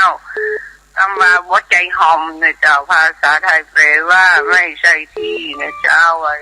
เจ้ามันใจหอมมาสักน้อยนี่เนาะขอบคุณยายน้อยได้การนัดบันดอนหลงเจริญปอนครับไว้สาครับตุลุงปอน้อยบุญปั่นมาแล้วโอ้ยยังของกูฟันขย่ำท้องเขาจะแกะเอาเด้อเต้กะคิวใส่คิวคำสักอย่างคนเราเนี่ยแม่นะฟังหาตุลุงแต่ว่าก็ฟังนะปอน้อยบุญปั่นจะมาแต่แล้วปอบุญมีมาฟังดูมันโตมาได้อ๋อพี่มาเปิดฟังอยู่ได้กลับไปสาตุลุงเด้อจะรับใจตุลุงตลอดโอ้ขอบคุณปอน้อยนักเด้อสาธุกลับไปสาครับผมปอนน้อยไม่คุ้นเหมือนมาถึงเมืองฟางเด้อนะเอาเจริญปอนไว้จ้าเจ้าแล้วก็การปอนน้อยบุญปั่นเนี่ยโอ้แม่จันสีก็หน่อยนี่ก่อนเนาะแม่จันสีแม่ฟังอยู่นะจำเสียงไหนอ่ะจำได้แม่จันสีบันกอกแม่จันสีบันมากอกนะเจ้าไม่น้อยนอนห่มผ้าอยู่นี่ลูกนังได้แล้วเจ้า มีฟังอยู่เนอะดีขอบคุณแม่จันสีหลายๆเด้อวันนี้เราตื่นที่3เราบัดตื่นที่2ดีกันดีนะจ๊ะทุกเจ้าสาธุแม่จันสีบ้านมะกอกกับไว้สารในเมตตาบารมีธรรมอาจารย์ท่านพระครูศรัทธาพิมลโดยเนื้อหลวงปออันนี้เปิ่นปินรองเจ้าคณะอำเภอป่าซางวัดมะกอกเจริญปอนเขาว่างามจะได้ที่มันว่างามตะนอกว่างามตะไงมันงามตะไงเจริญปอนแม่เนอ นมัสการค่ะบุญรักษาสาธุสาธุยมแม่บัวมาเชิญนะเจริญปอนอำเภอเทิงเจริญปอนกราบไหว้สาครับหลวงลุงโอ้เนนเอาลักเข้ามาแล้วที่ห้วยตองซักมันบัดดังเนอะน่ากาได้ยินหันแม่เพนโทรมาอยู่ก็ถึงว่ามีสักอย่างเนอะเนาะเดี๋ยวนี้ยังดังเลยครับยังบัดดังเสื้อแต่ผมหมุนมาที่หมุนมาเลยแดนดินถิ่นนั้นนะครับที่ดินนั่นนะวันนี้มีปัญหาเนี่ยครับเรื่องนี่นะเจ้าองค์ขลุงในเมืองก็ดักกรรมโทรมาหุ่นเนี่ยแลกกันเนาะโอ้การฟังธรรมเนาะธรรมะบรรยายวันนี้จะยาวไปหน่อยก็พอเป็นยังอันนั้นกันเนาะมันก็ได้คติดีเตือนสติของหมู่เฮาทั้งหลายว่าตั้งอยู่ความประมาทดีนอกดีน้อยเพิ่นเอาดีไปแขวนไว้แต่ก่อนนี่มีแต่นั้นเนาะคนได้ไปหาเนี่ยดีอ่ะมันต้องบ้านอย่างอื่นโลกก็เอาดีมาแขวนอย่างนี้ก็เพิ่นว่าอย่างอ่ะมันต้องมีไฟปากละเอาดีมาแขวนอย่างนี้จุดป้นเอาก็มันมีหัวเก่าว่าดีไปแล้วมันก็มาเป็นอย่างไรอ่ะครับถือกันอย่างนั้นเนาะครับผมวันนี้ก็ดีนอกดีในกันแล้วจะไปใจประพฤติปฏิบัติเนาะครับเนาะลุงเนาะแม่นะครับผมเป็นกำลังใจของลูกเสมอนะครับโอ้ขอบคุณปานินเอาลักเขาด้วยเด้อเนาะครับเป็นเพื่อก็มาสรุปถ้ำหมดตุลุงโดยแล้วก็มาแจ้งว่าคืนหุยตองซักนี่บัดดังหน่อยน่ะไล่มาเนอะสตาไล่มาที่คืนนั้น103ด้วยวัดอันเจริญปอนไหมเจริญปอนครับลุงปนันป้านะครับปนันมาแล้วปนันป้านี่ไปอยู่ท่าดอนใจเนาะครับท่าดอนใจครับท่าดอนใจ14เป็นงานแต่ว่าแม่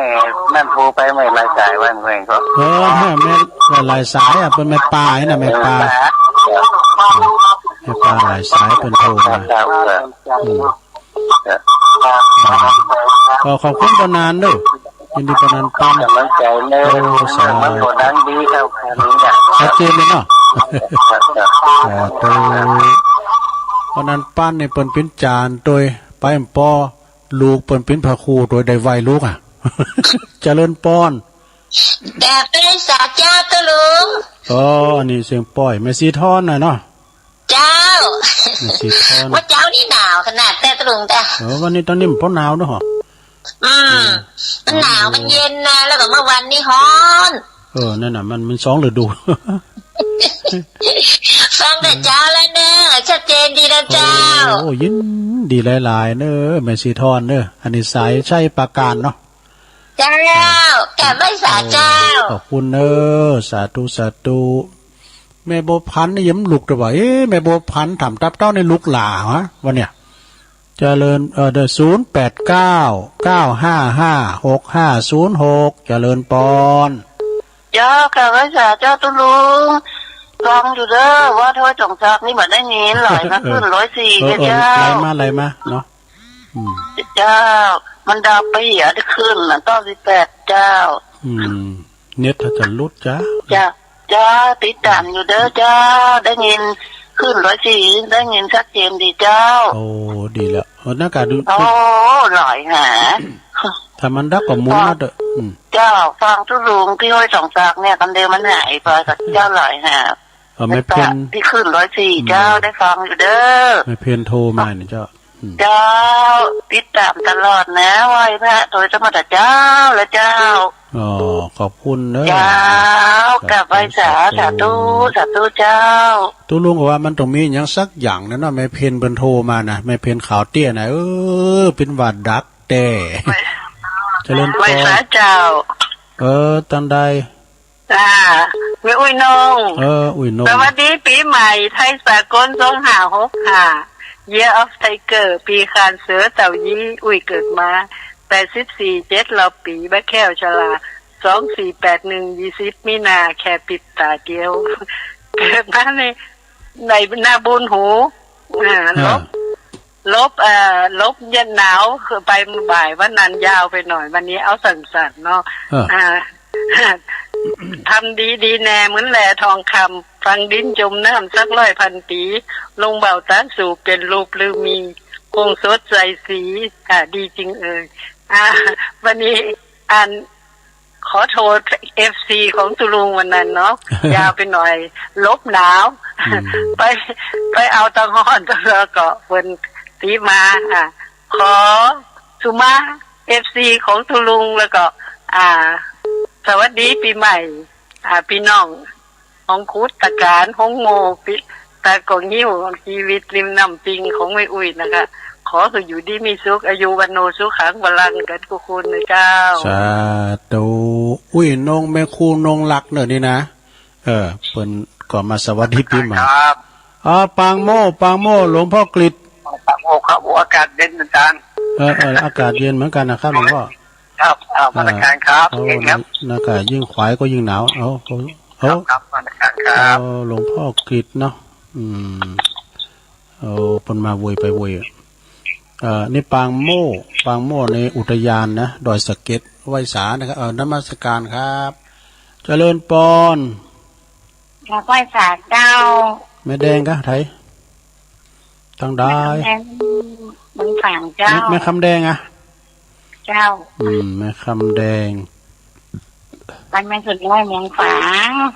คลองมีเนาะเจ้าแม่ซูนน้อย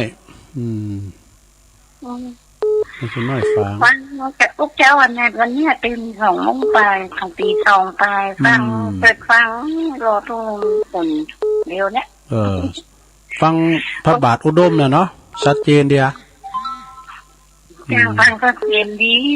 แล้วก็เป็นมุสลิมเขาฟังกันหลายเนี่ยจันบุญมาต้องฟังนะน่ะก็แม่แปลงแม่นนตาแกอินตะเป็นกฟังนะไปจะกันนะอะไรเงี้ยโดยทางเจ้าฟังกันหลายนะวังทางตุลุงก็แม่คำแดงเป็นตัวแทนก็แล้วกันเนาะเพิ่นโทรมาก็แม่คำแดงบอกมาก็โทรมาเพิ่น2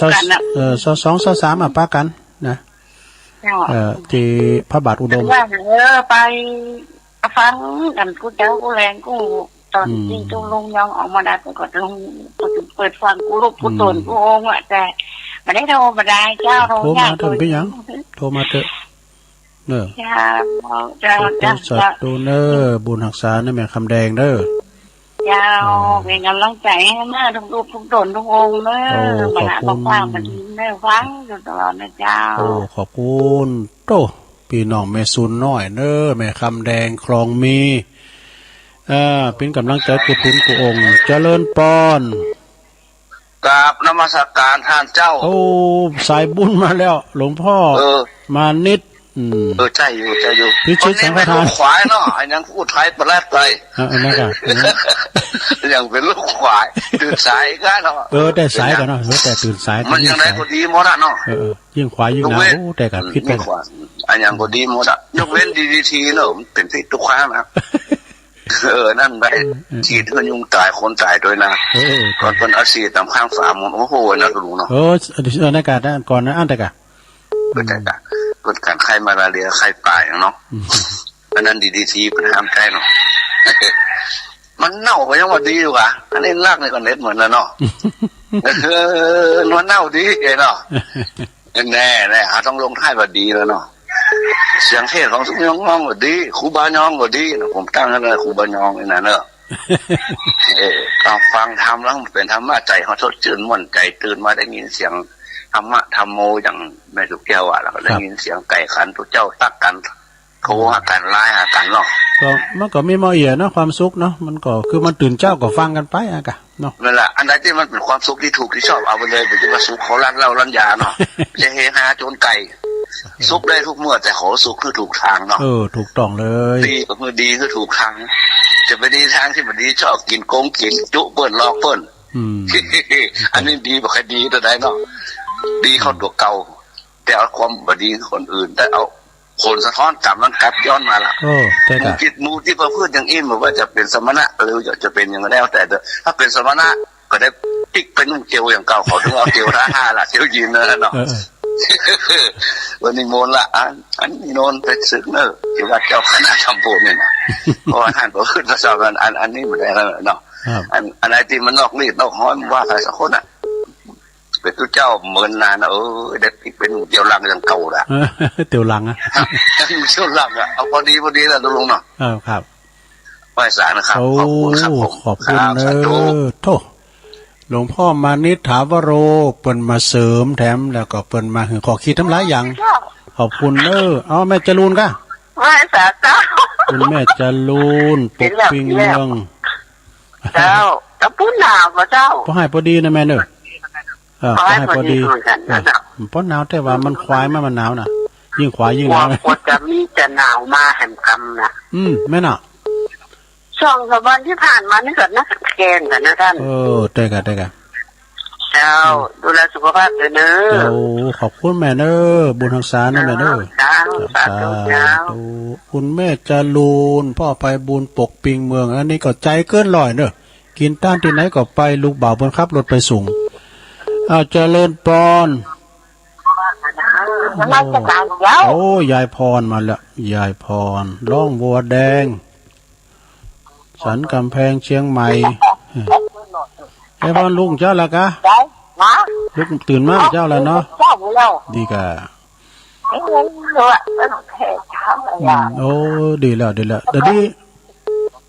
นี่เจ้ามันจีเจ็บจีแล้วก็มันใหญ่แบบนี่นะเจ้านะครับถูกแล้วหันพูดโผล่ก็มันเติกสายเป็นอยู่ดูไปปิ้นอย่างก่อนติดอยู่ดูยายพรกับมือโปมือมานมันก็ได้เปิ้นเนี่ยติดกันไหนยายพรติดกูข้างเนาะมีโจกดีดูโจกดีวันนี้ยังแฟนมาวันป้อนหนาววันนี้ยังแฟนนะป้อนหนาวนะแต่ปุดต้นตำเมืองฝางเนี่ยไปว่าเนอะเมื่อก่อนใส่ปากกาเนี่ยหนาวลาบนะมันหนาวถึงลานั่นนะยิ่งขวายิ่งหนาวดูว่าอย่าลืมไปยิ่งสายไงเนาะตัวลุงมันอุทัยไม่เคยถอบนะวันทอดวันทอดกลางวันขึ้นห่อนะผมว่าซักผ้านี่ว่าซักผ้าปั่นผ้าแล้วพอแต่ดิ้นนอกว่าดิ้นในดีตึงนอกตึงในเนาะ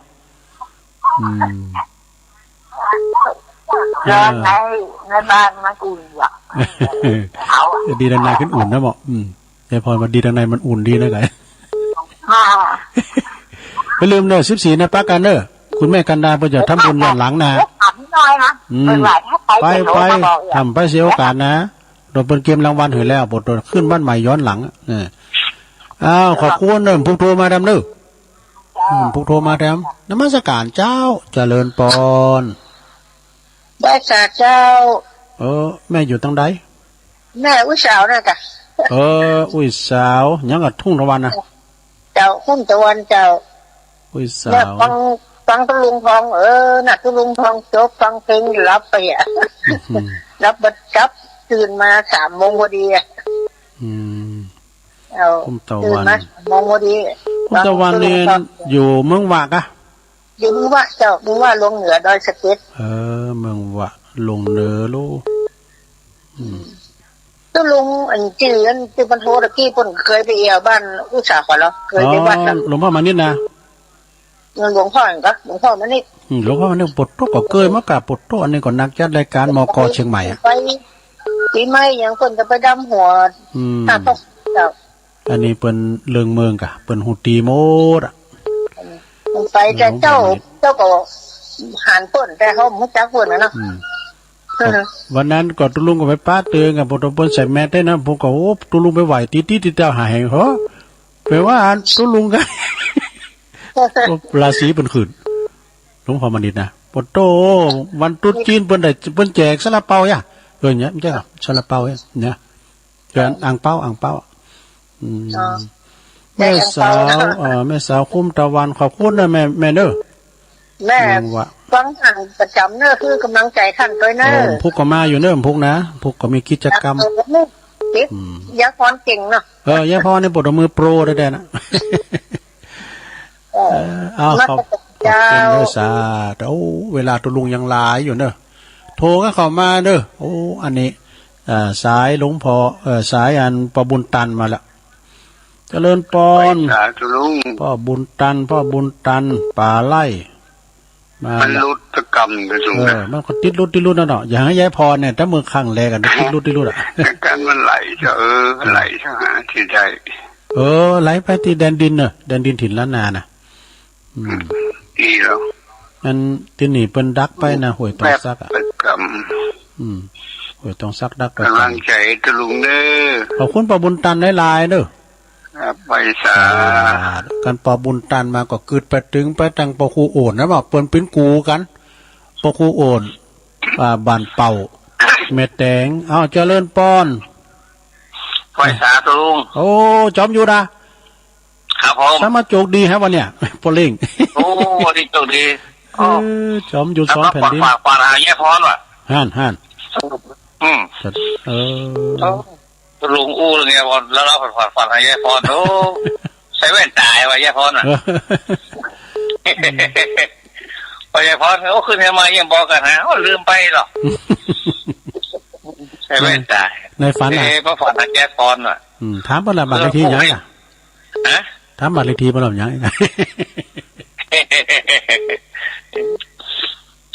พี่สมัยเข้ามายังเปิ้นฟังอ่ะเปิ้นโทรหรอเปิ้นโทรให้หนาวน่ะมันหนาวการให้หนาวการตู้หายเลยก็ได้โทรมาเนอะยุ่มได้ละก็มีคนนั้นพัดพิงฮะลื่นหลวงพัดพิงออกมาได้ละลื่นหลวงยังมาได้นะฟังให้กับเต้งเขาเนี่ยนะลื่นหลวงเขาเนี่ยไม่ใช่พิงไว้มาซอตอนนี้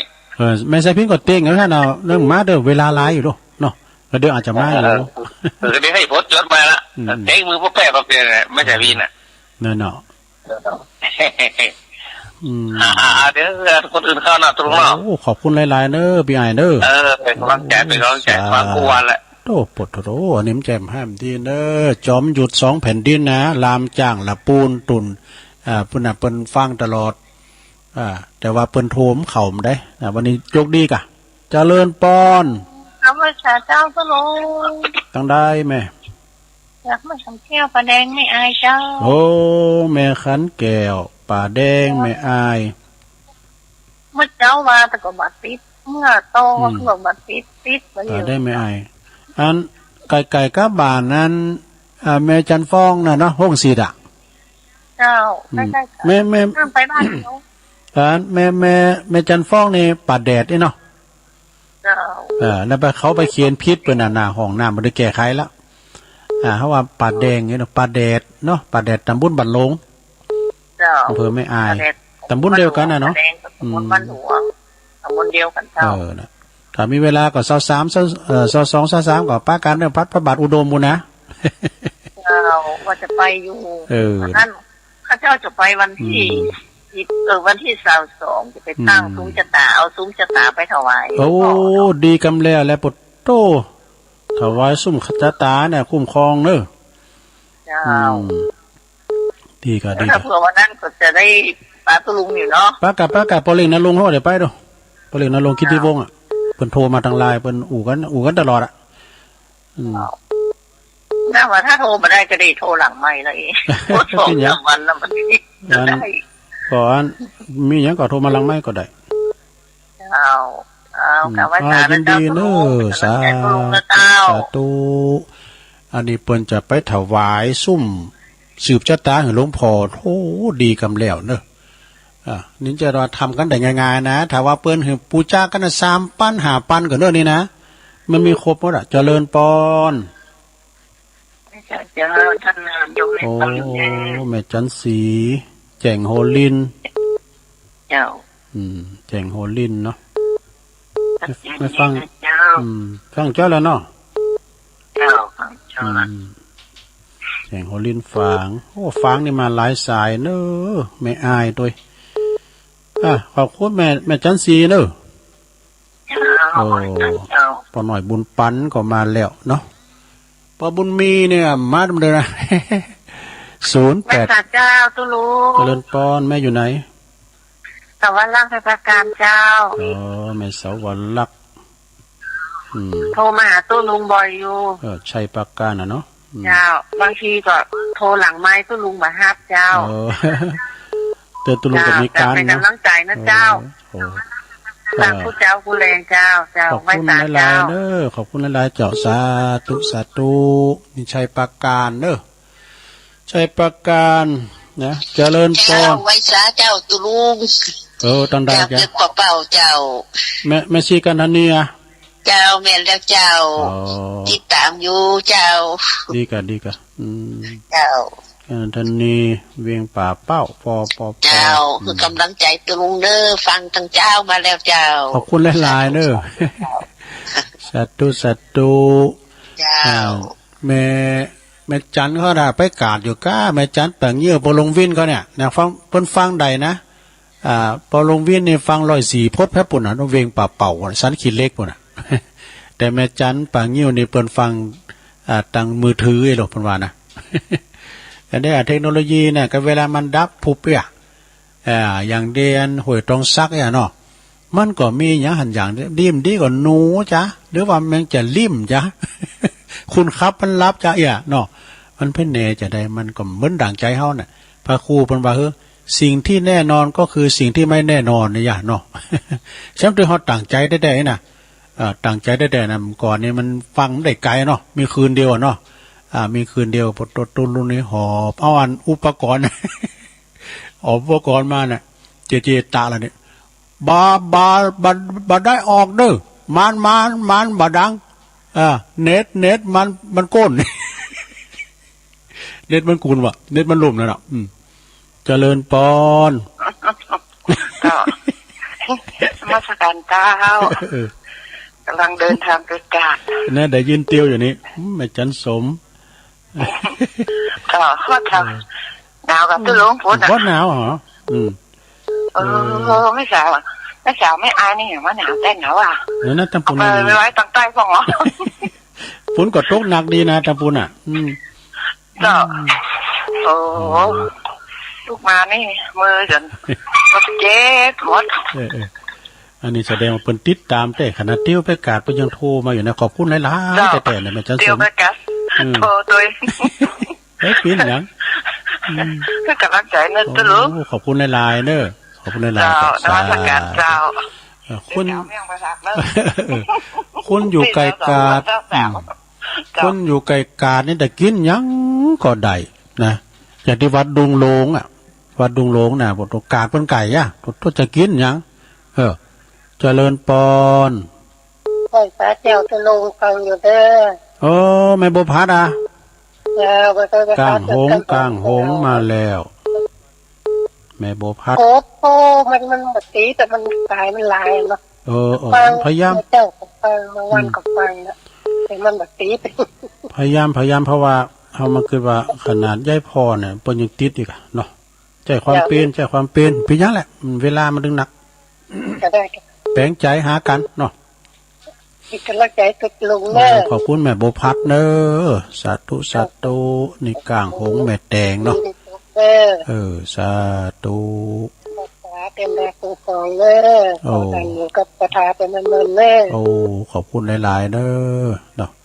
แม่ก็เหมือนกันมีสุขภาพพลานามัยสมบูรณ์แข็งแรงในแม่เนอะอยู่กัมจูปูจาศาสนาไปเหมือนเนาะกินต้านไปใจแม่ตัวไม่ฟางเกี่ยวเจ้าแม่ตาด้วยว่ามันแบบวันนี้หักมาได้กันเนาะได้กัน104ไปถึงมั้ย104แบบ เมตตาเมตตาในน้อง104นี่ไปไกลขอบคุณเมตตาเด้อเมตตาเมตตาในเจห่มไม่ฟ้องปงดอนก็ล้อฟังก็ไม่ฟ้องติดแล้วคำเดียวว่าติดจะดีเหรอตัวรู้ติดพอดีแล้วเมตตาเนาะสาธุ08995565606แถม6นาทีโทรก็เข้ามาเนาะก็เดี๋ยวก่อนไปไลฟ์คืนไปไหนเด้อไปหมุนคืนไปไหนเดี๋ยวก็ฟังพระครูอภิวัฒนวิกรมต่อเนาะเปิ้นก็จะมาเข้ารายการ5 โมงเนาะหรือว่าพุกตุลุงก็จะมีกิจกรรมไหว้พระโดยการเด้อโยมปอของแม่น้องก็เอาไหว้พระด้วยกันแล้วก็สมาทานเบญจศีลโยงเข่าบาทโยงเข่าพระเจ้ากันเนาะพวกนี้มาหลายนะปุตโตทันนายกก็จะมาปู่จานก็จะมาปู่ลามก็จะมาตุลุงทางเขาโปโตได้แสดงบทบาทหลายอยู่นะปู่จานก็เนี่ยตัวเจ้าก็เนี่ยปู่ลามก็ไม่เนี่ยตัวน้อยก็ไม่เนี่ยไข่โยมก็ไม่เนี่ยเป็นตัวใหญ่ตัวน้อยไข่โยมเสร็จปีแถมก่อแถม5 นาที0899555656มันไข่แผ่วปลายไปหน่อยได้มเจ้าเนี่ยก้านแล้วบอกพระอาจารย์เน้นหลักวันกันก้านแล้วบอกเนี่ยก็จะไปได้ลืมเนอะศรัทธา14เนอะปะกันนะที่ม่อนพระศรี2 เมืองดอยนางแก้วถ้าไปสั่งจองพระก็ไปสั่งที่หาเนอะสุดท้ายละเนอะสั่งจองพระจองเลนนะปฏิหารสุดท้ายที่ดอยนางแก้วโอ้น้องเบลก็จะไปนะน้องกบรอเพิ่นน้องกบมาเนอะมาปะกันทำปะกันหันก็ปะกันอันปุ่นเนอะพัดทัดพระบาทอุดมก็ได้เนาะเจริญปอนครับไอ้สาครับตัวลูกครับปลงวินะกับลังลูกอย่างนี้เนาะครับโอ้เจ้าพาพิงไปดูปลงวินสันขีดเล็กโอ้สันขีดเล็กเวียงป่าเป่าเนาะถ้าเจนดีเนาะครับชัดเจนโอ้ยินดีครับปลงวินเด้อสาธุเจ้าพาพิงเพิ่นทำสายสุดท้ายเจริญปอนโอ้เจริญปอนเจริญพรสมาเนื้อพี่อายเฮาลื่นลงเนาะขอปีใหม่กำเราได้มันเปิดสะใหม่กันนะขอปีกำเจ้าอันจอมอยู่ตรงหายดูคนพวกนี้จะต้องดินรถไล่บทบาทดาตุ๊กตาทองเป็นที่ปู่ลามปู่จานเป็นที่ขยมเปิดเราฟังกันหนักกันลายที่กันนะตุปีเนาะก็เอาพี่อายเป็นตัวแทนน่ะพี่อายรายการตุปีตั้งบ่บาทเปิดเหมือนเขาฟังกันหนักแต่กันแต่มันถูกสาขาอาชีพแต่แต่กับพ่อครูแม่ครูเขาก็ฟังเนาะอาชีพเก่าเนาะอาชีพเมื่อว่าอาชีพบุกดินชิงต่อเตะมาต่อรอไก่ตีมวยเตยรถเบาปีตีนั่งแห่งคุดน้ำบกขอสลาโอ้มาโลโลหน่อยนะทหารเก่าปกเก๋ปกเข็นตู้เจ้าพันนายก็ฟังว่าล่ะแต่กะไม่ขายตลาดล้านกาเนาะจังจ่อยจังซ้ออีเก้เก่านักร้องเก่าฟังหมดแต่กะรายการทุกปีนี่มันมีฟังเพลงกับเพลงก็หลายรสชาติมันนี่มันมีการโฆษณามันโทรฟังก่อนมีสาระก็มีสาระตัวตอนธรรมะธรรมโมก็มีสาระตัวโลมทุกรสเนาะหาได้ยากเลยดาราอย่างนี้นะขอบคุณที่อ่านหลายๆเด้อพี่กำลังใจนะทุกปีเด้อเวลาจะหมดแล้วก็เนาะจบพอดีแต่อ่ายเนี่ยกะครับจากไม่สาครับขอบคุณเด้อพี่อ่ายใต้โหเฮาเปิ้นโทรมาคือกำลังใจติดท็อป10นี่ว่าเปิ้นว่าต่อไปตัวลุงจะขออนุญาตยกหูกันเด้อขอสุมาที่เปิ้นโทรมาตัวลุงสามารถจะหับได้ลำเต้าเต้นผู้โทรมาแถมหือโอกาสนะย้อนอันนี้ก็จะโทนสายก็เด้อแม่น้อยการนัดบ้านดอนหลงป้าน้อยบุญปั่นมโนครอันนี้เปิ้นอยู่เมืองฝางเสาหินเด้อขอบคุณป้าน้อยเด้อแม่จันศรีบ้านมะกอกเด้อแล้วก็โยมแม่ที่อยู่อำเภอเทิง แล้วก็สามเณรเอาหลักปัญโยนันต์วัดสันเมืองเปิดมาสรุปธรรมตุลุงเลยโอ้ขอบคุณเนอะปนานปันเนอะทาดอนชัยแม่ทาเนอะ แม่สีทองหนองบัวชัยปราการแม่สุกแก้วศรีละพรตัวแทนพี่น้องสลิติอำเภอบ้านโฮงอุ้ยนงลักเดินเนอร์โฮงโงสันป่าตองยองหลงหมู่ยองพลัดถิ่นเนี่ยนี่นะหลวงตากฤษ หลวงพ่อกฤษปางโมอุทยานอันนี้เจียงดาวพวกกันเนอะแม่คำแดงคลองมีแม่ซุนน้อยฝางหลวงพ่อมณิษฐาวโรสำนักสงฆ์หอมบุญอันนี้ก็มาสรุปธรรมมาหือคติธรรมโอ้ถูกใจเนอะวันนี้นะถูกใจเนอะคุณแม่จรูนปกปิงเมืองป่าหาเนอตำบลสุเทพยายพรร้องวัวแดงสันกำแพงเชียงใหม่แม่สาวคุ้มตะวันเนอเมืองวะลงเนอเนอพ่อบุญตันป่าไร่จิริสามยอดเนอจอมยุทธ2 แผ่นดินเนี่ยลามจ้างลับปูนขอบคุณปีอายเฮาวันนี้เล่นโทรมาติด แม่ขันแก้วป่าแดงแม่อายเด้อโอ้ขออนุโมทนาบุญกับแม่เด้อเนอเปิ้นถวายซุ่มจตาด้วยกับหลวง